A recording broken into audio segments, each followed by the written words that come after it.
and we have to defeat our enemy in that realm through the power of Jesus. So I'm going to, today Rick is going to preach, and through over the next several weeks, except for January 13th, that's going to be Bruce McDonald coming in. And he's the director of Regions Beyond, who has a very significant ministry to thousands of Muslims on the radio and TV in Africa. And he was also one of the first to hold crusades in the former Soviet Union, where thousands of people came to Christ. So he equips pastors in these countries. He has training for them. He sets up churches. And I happened to meet him, as I said before, in Calcutta. And he was in the hotel downstairs, and there was nobody else eating that night. So we sat and had dinner together. And since then, we've maintained contact. So we have Hosanna coming in. That's the Vietnamese group from Philadelphia. And they're going to be doing the worship service. I've invited Judah Praise. I don't know if they'll make it or not. And I've also invited Washington Apostolic Church. So maybe we'll have a crowd turn out to this. It should be a lot of fun.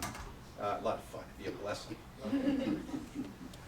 Now, today Rick's going to preach, thank God. I'm happy. Oh, he even has a tie on today. Looking good, showered and shaved. You do. I want to clarify, too, what I just talked about curses. You know, nobody's accusing anybody of anything. You know, it's not that if that bad thing happened in your life. This is just an opportunity to get free. And we have to acknowledge that there have been problems, there have been sin on our family lines and in ourselves. And we just want to get rid of it. We want to get rid of it by the power of God. And I'm sorry I have to do this to you in public.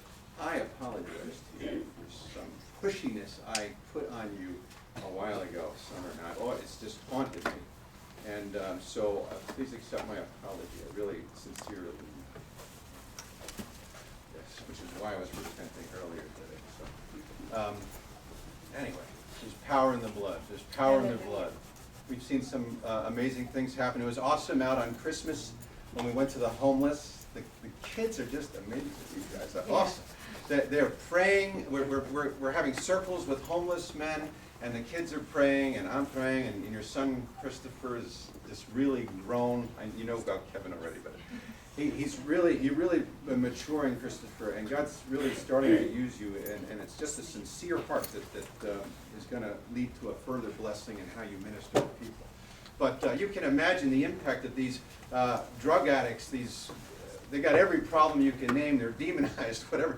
And to see the young people, especially like Jessica and Christopher, praying for them out on a snowy, cold day and handing them food. I'm telling you, you want to see the power of God. Those men were so thankful for prayer. They were excited about the food, but then after they saw that we were praying for people, they were saying, oh, it feels good, you know. And I remember one guy came to me, he says, oh, I saw you pray for that other guy. Pray for me too. You know? And I can't solve every problem today just with one prayer, but I'm sure God opened them up. I had one miracle about a man named Carlos. And did I share this in the church already? About how I brought the Bible? Okay. So before we went out, the Lord was telling me to bring these communion cups. And he said, you know, there's going to be somebody who wants to take communion, and one of them is going to be a Catholic at least. I was focused on a Catholic to take communion from me, a homeless Catholic. So, and then he also told me to take a Spanish Bible. And I have a box of brand new Spanish Bibles all wrapped up. So I took one of these Spanish Bibles. I hadn't done that before. And there's Carlos. We're among the 24 bags of food we gave out, I gave one to Carlos. And he was coherent. I mean, he was sane. He wasn't, he could talk to me, and he could talk to me in Spanish and English. And so I said, so Carlos, you know, just tell me something about yourself. What do you want me to pray about? And he told me he is Catholic. And I said, well, do you want to take communion, Carlos? Yes, I want to take communion. And so we prayed together. God touched him. His mind was healed. He said, oh, I feel no more depression. There's no more confusion on my mind, no more oppression. He was just kind of stunned. Yeah. And so I said, oh, that's awesome. And then I said, oh, I've got something for you. I bet you could use this. And I said, you know, God told me today to bring one Spanish Bible. He was smiling. I said, you see, God picked you today for me to come here just for you. That's why he was so happy. And yet, has so many problems, but he was touched by the Lord, and I thought that was so cool to give communion to a Catholic. Yeah, thank you. But so that was really, really cool, very awesome, and the kids are just amazing. And I just see this as an initial planting of a seed that's going to take you guys into much greater ministry as you grow older. Don't ever forget these days that we spent together. This has been special. And I know you're going to take this out to other people. And Julie, she still has her ministry going on with her 2 cousins. Yes.